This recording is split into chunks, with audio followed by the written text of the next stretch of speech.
Aujourd'hui, nous allons essayer de parler de la gestion du temps. Dans la gestion du temps, il y a deux points principaux que nous allons aborder. Le premier point, c'est les tâches importantes. Et le deuxième point sont les tâches urgentes. Quelle est la différence entre les tâches importantes et les tâches urgentes et comment est-ce qu'on peut les planifier dans notre gestion du temps? Alors, il sera question pour nous de cet épisode de cerner les différents. J'espère que nous serons ensemble. D'accord? C'est parti. Okay, let's go.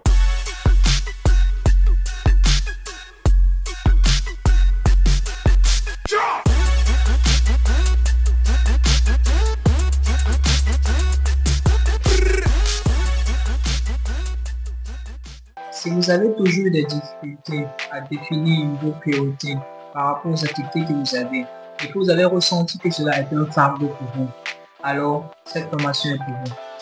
Si vous avez également eu des difficultés à concilier toutes les tâches et les activités qui surgissent tout au long de votre journée, alors cette vidéo est pour vous.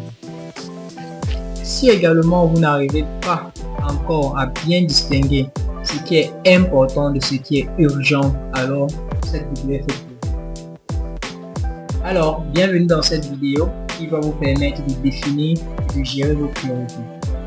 Alors, grâce à cette vidéo, n'est-ce pas, que vous allez suivre, vous saurez bien l'importance de définir les priorités. Le concept également d'importance et d'urgence, qui sont vraiment deux concepts différents, et aussi comment travailler sur plusieurs tâches à la fois tout au long de la journée.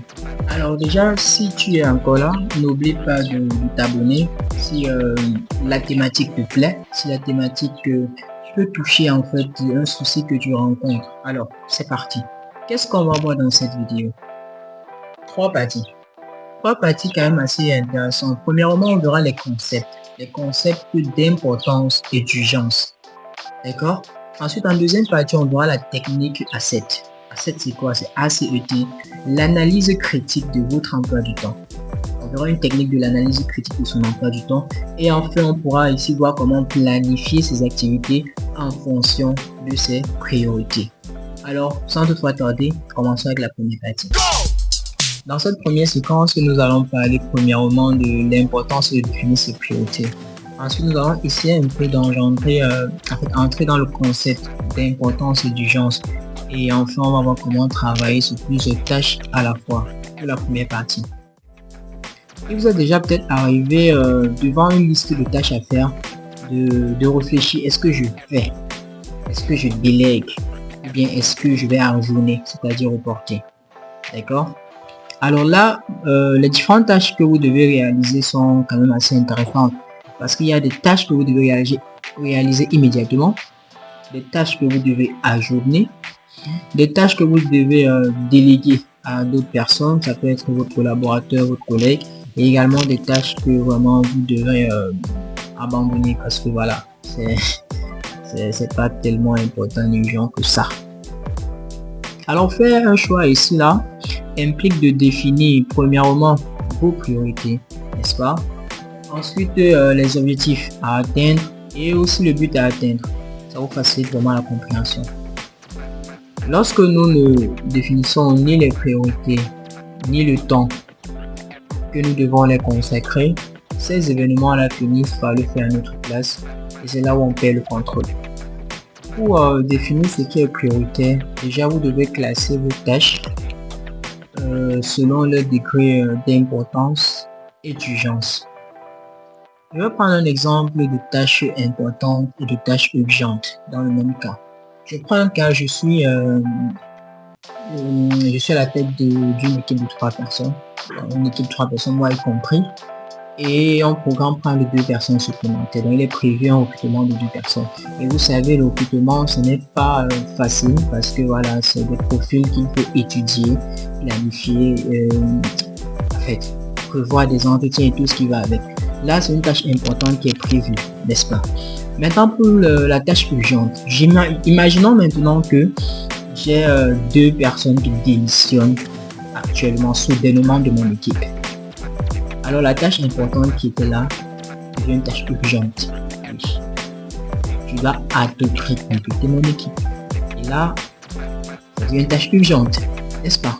Là, c'est une petite différence de la tâche importante et de la tâche urgente. Et aussi, quelquefois, une tâche importante devient une tâche urgente quand elle n'est pas réalisée à temps. Alors, en conclusion, une tâche importante est une tâche ici qui contribue directement à la réalisation de votre mission. Et ici, vous disposez d'un certain temps pour planifier cela, n'est-ce pas? Quant à la tâche urgente, en fait, c'est une tâche lorsqu'elle demande une attention immédiate. Donc, là, pour des raisons de délai et de temps d'exécution quand même très court, des fois. Et il y a des tâches importantes et urgentes dans deux cas, précisément. Premièrement, c'est quand une tâche importante est ajournée à plusieurs reprises. C'est-à-dire, vous devez faire une tâche importante, mais vous ne faites que la reporter jusqu'à ce qu'elle devienne urgente. Donc, elle doit être exécutée à l'instant. Là, c'est pour le premier cas. Pour le deuxième cas d'une tâche importante et urgente, c'est quand voilà, vous êtes en pleine exercice de vos activités et là, une situation de crise intervient. Alors là, il y a une urgence qui apparaît. Une tâche peut-être qui était importante, qui devait peut-être faire dans un mois ou une semaine, devient urgente. On doit être faite à l'instant. Et là, c'est une tâche importante et urgente. Alors, ce que moi j'ai remarqué, c'est qu'on a une certaine façon de faire les choses. Premièrement, c'est que nous aimons agir comme des pompiers.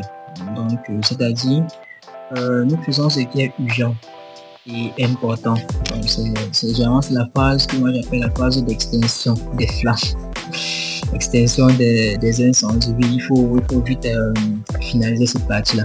Ensuite, nous agitons pour gérer l'imprévu. Et là, c'est où on fait ce qui est urgent et non important. Et après, bon, nous faisons ce qui est non urgent et non important parce que voilà, cela nous fait plaisir. Et malheureusement, nous n'avons plus le temps pour ce qui est important et non urgent. Ce qui fait en sorte donc que ces tâches importantes et non urgentes deviennent urgentes à un certain moment donné de façon significative. Là, c'était les concepts d'importance et d'urgence et comment planifier sa journée, bien, ces tâches.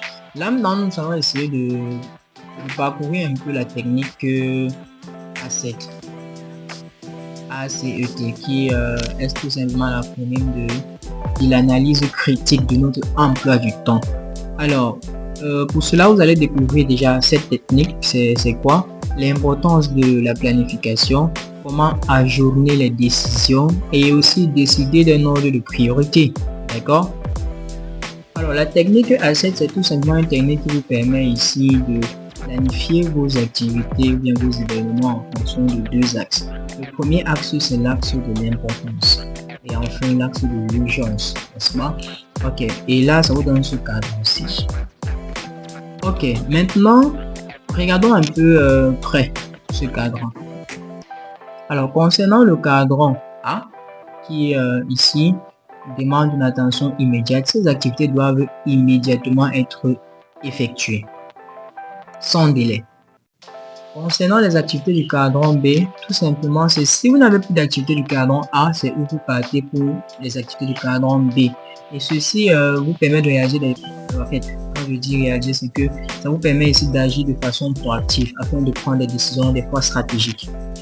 Ensuite, le cadran C, quant à lui, pour les activités urgentes mais non importantes, généralement ces tâches sont des tâches qu'il faut déléguer. Quand je dis déléguer, c'est pour pouvoir simplifier certaines tâches, car généralement ces tâches-là ne contribuent pas directement aux objectifs organisationnels. Donc c'est si vraiment vous êtes dans une phase de crise, des problèmes que oui, vous pouvez facilement gérer ces, prioritairement gérer encore ces tâches après avoir bien sûr fait les cadrans A, les cadrans B, et là vous pouvez faire le cadran C. Et enfin, les activités du cadran D, vraiment, si elles ne sont pas réalisées, elles ne posent pas de problème. Donc, si possible, essayez même de les effacer de votre programme. D'accord? Si possible, essayez de les effacer parce qu'elles sont ni importantes ni urgentes. Et il y a des exemples, n'est-ce pas? Vous pouvez peut-être des fois un peu vous reposer. Donc, si vous avez des activités qui sont dans le cadran D. Donc, en fin de compte, ce que vous devez vous rappeler, c'est que vous devez toujours planifier vos activités en fonction de leurs importances et non de leurs urgences. Car ici, il est vraiment important de quitter de la gestion du temps à ce que moi j'appelle généralement le leadership du temps. Donc, la planification en est l'une des clés. D'accord? Ok, déjà vous devez savoir que la planification est essentielle si elle n'est pas figée. Parce qu'il peut arriver que vous aviez mis une tâche dans le cadran C, mais qui, lors de son exécution, se révèle être importante. Et là, il faudrait donc directement faire le balancement. Attention également à toujours ajourner les décisions. Ce ne sont pas toutes les décisions qu'il faut ajourner, qu'il faut reporter. Il y a des décisions urgentes qu'il faut prendre et d'autres vraiment qui nécessitent un peu plus de réflexion. Donc, ne vous mettez pas en tête que voilà, c'est urgent, je dois tout prendre la décision. Non, à l'instant, il y a des décisions à prendre, il y a des décisions également qu'il faut ajourner, c'est-à-dire reporter à plus tard pour de meilleures réflexions. Donc, enfin, pour une gestion efficace de votre temps, il est vraiment important de connaître et d'appliquer deux règles importantes. La première règle, premièrement, c'est d'attribuer un ordre de priorité, n'est-ce pas? Et enfin, planifier à l'avance l'utilisation de votre temps. Donc, si une tâche est prévue pour 1 heure de temps, faites l'effort d'être dans les délais. Alors, en résumé, ce que vous devez toujours vous poser comme question avant de réaliser une tâche sont les 4 questions suivantes. Est-ce que je peux laisser tomber? Posez-vous cette question. Alors, pourquoi cette question? Parce que ça vous permet un peu de mieux voir. Est-ce que, bon, si je ne fais pas, qu'est-ce qui va s'y passer? En quoi cela est-il utile à l'entreprise? À quoi est-ce que cela est en rapport avec mon travail? Qu'est-ce que je risque si je ne fais pas?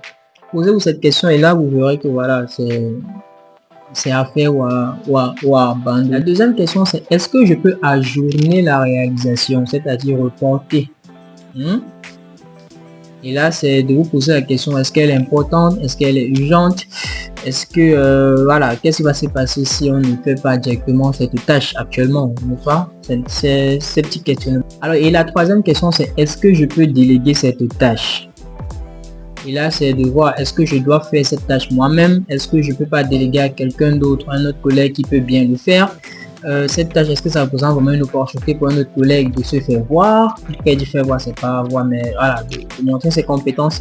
Et la quatrième question, c'est de savoir, est-ce que vous pouvez réaliser cette tâche de façon simplifiée? Là, c'est de demander, est-ce que je peux modifier la procédure d'exécution de cette tâche? Est-ce que je peux changer ma manière de faire cette tâche? D'accord? Alors, c'était tout pour la première partie concept d'importance et d'urgence qui ici nous permet de voir comment planifier les activités dans la journée. Maintenant, entrons un peu dans la technique même, en fonction des priorités. Alors là, c'était pour le premier bloc. Maintenant, pour ce deuxième bloc d'information, c'est pour une bonne gestion du temps, n'est-ce pas? Vous devez définir ce qui est prioritaire, ça c'est clair. Et là, il sera question de définir la manière de planifier le travail. Nous verrons également les deux lois de la planification et surtout comment programmer le temps.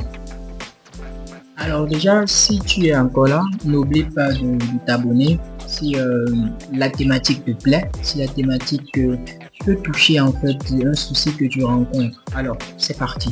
Généralement, en termes de pensée, la planification est des fois le véritable problème de certaines personnes. Pourquoi? Parce que bon, ils se disent que planifier, ça conditionne en fait le processus et ça empêche la créativité. Si tu planifies la journée, tu ne pourras pas un peu essayer de proposer un autre canevas d'exécution de certaines tâches que tu auras planifiées. Et pour d'autres personnes, quand tu planifies sur le papier, en fait, c'est bien beau. Mais des fois, c'est la réalisation qui est un désastre. C'est difficile des fois. Et pour d'autres, vraiment, planifier, ça ne marche pas. Hein. Voilà, ça ne marche pas. Ils disent vraiment, quand ils planifient, ça enlève en fait leur flexibilité. Et là, c'est des cas réels. Alors déjà, si vous également vous partagez une de ces réflexions que j'ai citées, c'est que j'ai deux nouvelles pour vous. Oui, deux nouvelles. Une bonne et une mauvaise nouvelle. La bonne nouvelle, n'est-ce pas, c'est que la planification est un processus simple, indolore et qui a des résultats quand même assez rapides, vous voyez. Et la mauvaise nouvelle, c'est qu'il n'existe pas une meilleure façon d'augmenter sa productivité sans la planification. Malheureusement, c'est ça. Vous ne pouvez pas être productif si vous ne planifiez pas. Ça, c'est la mauvaise nouvelle pour vous. Donc, malgré ces préjugés, n'est-ce pas, sur la planification, mais en vérité, planifier ici nous aide à avoir une vision quand même claire, assez claire et globale de ce qui doit être fait et surtout comment est-ce que cela doit être fait et en combien de temps cela doit être fait. Alors, pour faire une planification de votre travail, premièrement, vous allez devoir faire deux plans. Un plan de travail et un plan de temps. Oui, c'est deux concepts différents. Déjà pour le plan de travail, n'est-ce pas, vous allez essayer de répondre aux questions suivantes. Concernant les résultats, vous allez vous poser la question quels sont les objectifs, quel but est-ce que je suis en train d'espérer atteindre, n'est-ce pas? Pour le cas des activités, qu'est-ce que je dois faire en fait pour y arriver, atteindre ce but-là, n'est-ce pas? Et en termes de priorité, c'est quelles sont les activités qui sont ici les plus importantes à réaliser. Là, c'est votre plan de travail. À côté de ça, directement, vous avez le plan du temps. Oui, parce que le plan du temps est important parce que certaines personnes planifient les activités à faire. Ils ont un plan de travail, mais oublient le plan de temps, malheureusement à côté. Et là, vous devez vous poser quelques questions. Estimation de durée. Combien de temps chaque tâche prendra-t-elle? C'est très important. Ensuite, vous allez essayer de voir ici les horaires. Quand vais-je faire chaque tâche dans la journée ou bien dans la semaine, d'accord? Et la flexibilité, combien de temps est-ce que vous devez réserver aux imprévus qui sont de nos jours assez récurrents. Alors, donc, on va donc essayer de voir un peu les deux lois de la planification dans le terme de jeu que j'ai cité. Premièrement, il y a la loi de Murphy. La loi de Murphy. Cette loi stipule clairement que toutes les activités prennent plus de temps que prévu. Ça, c'est clair. Vous êtes déjà dit un jour, voilà, je vais faire cette tâche en 5 minutes. 30 minutes après, vous êtes plus sur la tâche. C'est ce qui arrive, des fois.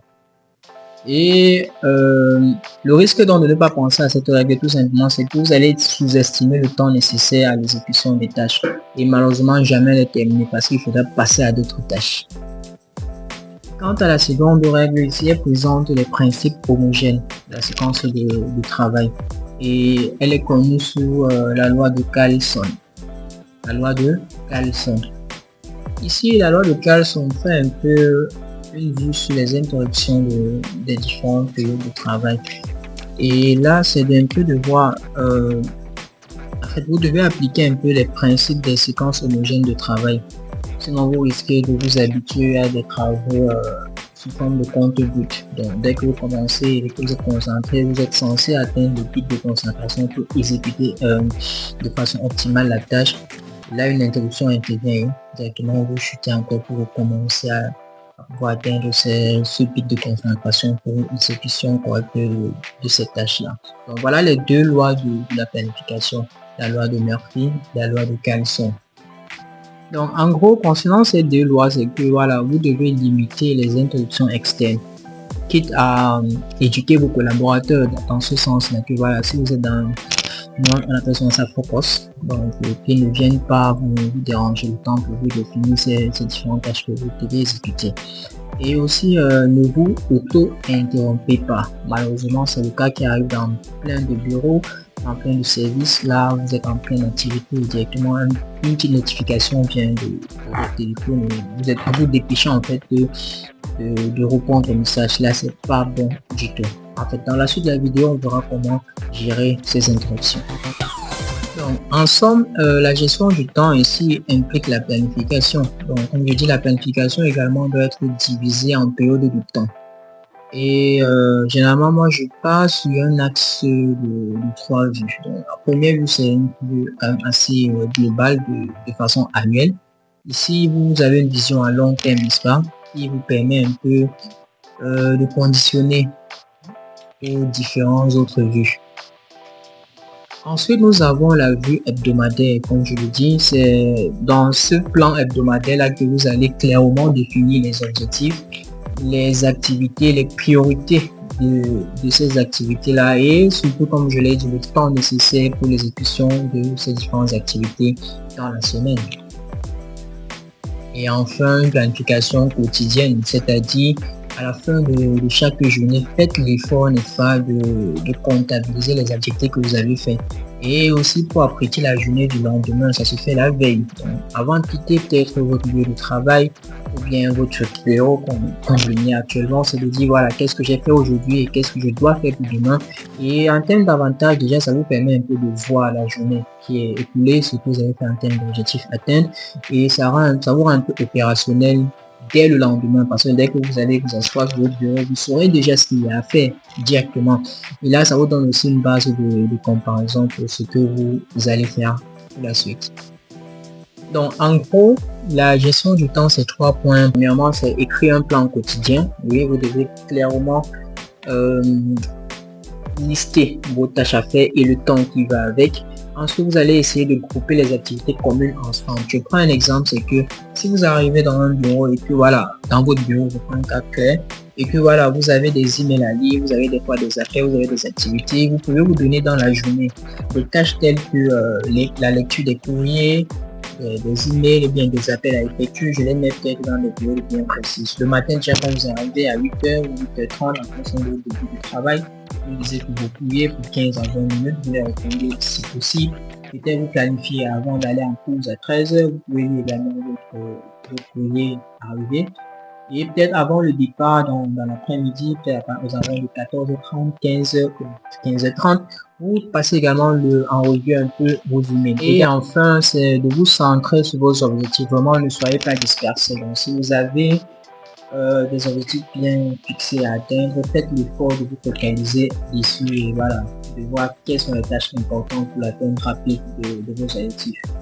Alors nous arrivons à la fin de cette vidéo, j'espère vraiment qu'elle vous a été très utile et en termes de résumé, tout simplement on va dire que voilà, à la fin j'espère que vous avez eu les skills, en fait, les tips, les astuces pour ici différencier les deux dimensions clés pour définir les priorités, c'est-à-dire l'importance et l'urgence, n'est-ce pas?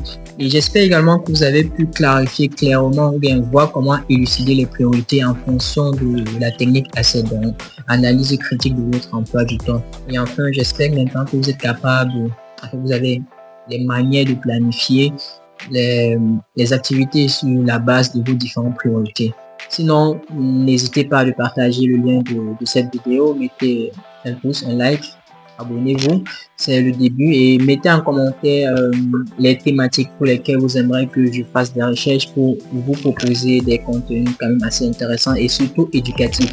N'oubliez pas, nous sommes à l'ère de la connaissance, cherchez la connaissance, diffusez la connaissance, partagez-la, ça ne coûte rien. Je vous remercie. Okay, let's go.